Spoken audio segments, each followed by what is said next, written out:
In 1914, years before South Africa even had a functioning air force, people from the Karoo to the Cape claimed they saw the impossible, a single-winged aircraft flying silently at night. But here's the twist, aviation in South Africa hadn't even taken off yet.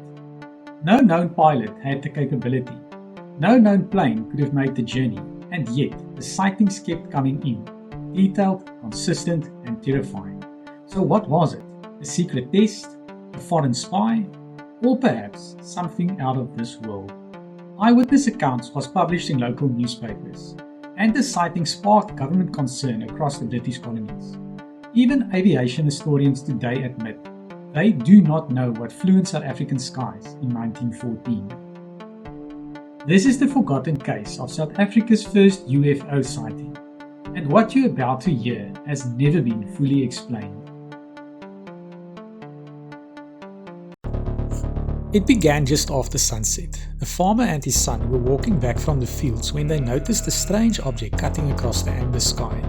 It looked like a monoplane, slick and foreign, unlike anything they'd seen. But it wasn't the shape that frightened them, it was the silence. The craft flew low, fast and utterly quiet. No engine, no propeller noise, just a glint of metal, and then it was gone. The local police laughed it off. Probably a bird, they said.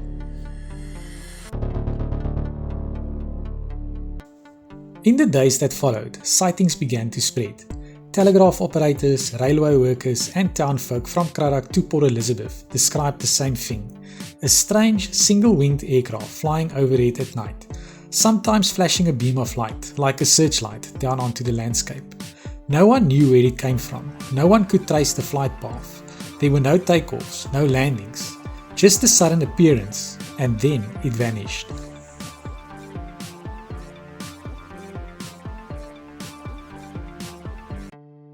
What made these sightings even more mysterious is that at the time, aviation was still in its infancy. Just over a decade had passed since the Wright brothers' first powered flight, and South Africa only had a handful of amateur aviators experimenting with rickety biplanes during daylight hours. Monoplanes, those slick single-winged aircraft, were rare, experimental and notoriously unstable. The idea that one could fly long distances silently at night wasn't just improbable, it was nearly impossible. The sightings weren't just whispered rumours passed down from town to town, they became national news. Between August and September 1914, as the world teetered on the brink of war, South African newspapers lit up with alarming reports of a silent, unidentified monoplane flying over the country under the cover of night. On 25 August 1914, the Cape Times published a front-page story titled "That Aeroplane, a Return Visit to the East."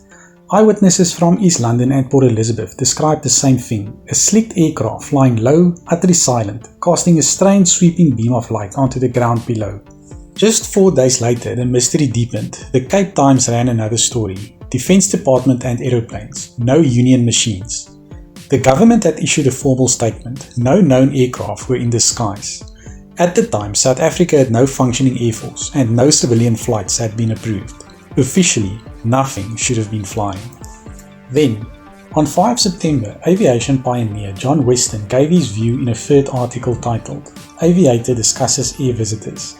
Even he, one of the few men in the Union with actual flying experience, admitted he couldn't explain it. The aircraft described matched European designs, but no aircraft of that era could travel such distances, undetected and returned without support. These were not fringe accounts, these were printed, published and read by thousands. For a brief, unsettling moment, all South Africans looked skywards. And today these very articles are preserved in history. I've linked them below if you are interested in viewing them. What is even more strange about these sightings is that they were not only reported in South Africa, they were reported worldwide. In 1909, England experienced what historians now call the Phantom Airship Panic. Witnesses described cigar-shaped crafts in the sky long before planes were a common sight. In 1913, New Zealanders reported glowing monoplanes hovering over remote farmland in the dead of night. In Scandinavia, from 1912 to 1914, multiple reports emerged of so-called ghost rockets, metallic, fast-moving, eerily silent aircraft that seemed to defy gravity. Most of these reports were brushed off as wartime fears, but the timing and the details matched the South African sightings almost exactly. Was this coincidence, or was it part of something bigger? These sightings came at a time of escalating fear. Just weeks later, South African forces would be deployed in Southwest Africa, the first theatre of combat in World War I. Germany's colonial territories just north of the Union became the source of suspicion. Rumours start to spread. Is this a German monoplane on a secret spy mission acquiring targets for a bombing run? The idea that a foreign aircraft was flying unchallenged in South African skies was both horrifying and unthinkable. For many civilians, it was the first time that war became personal, not distant, but hovering from above, watching. The phantom monoplane became more than just a mystery. It became a symbol of invasion, of the unknown, of a new kind of warfare. So what could it have been? The first logical explanation could be that it was secret military aircraft, but this is also unlikely. In 1914, South Africa had no aviation infrastructure, just a handful of pioneers testing biplanes in broad daylight. Even in Europe, monoplane technology was limited, fragile and grounded at night. A stealth flight across rural terrain, nearly impossible. Some believed it was German or even British spycraft technology, secretly flown in from Namibia or further afield.